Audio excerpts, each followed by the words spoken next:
Don't pull your weight, you'll get cut out of the credits.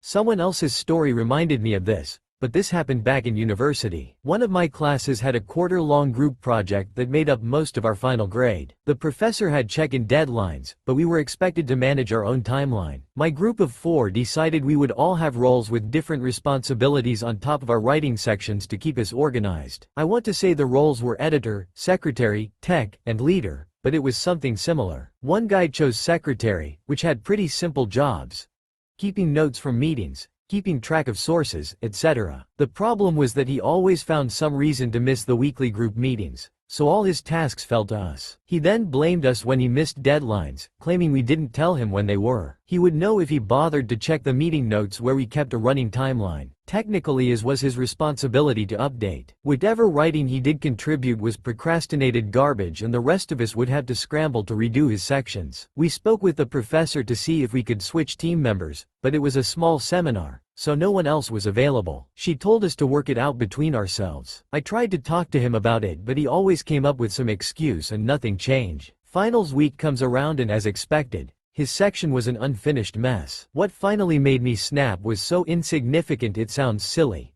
He had edited the title page and changed the author order so his name was first. I was the editor, so I would do the last round of proofreading and formatting before turning things in. When I saw his name listed first after I spent most of the night rewriting his part, I lost it. So the last thing I did before saving and turning in the final report was completely remove his name from the document. I later realized I should have asked the other 2 group members before doing it.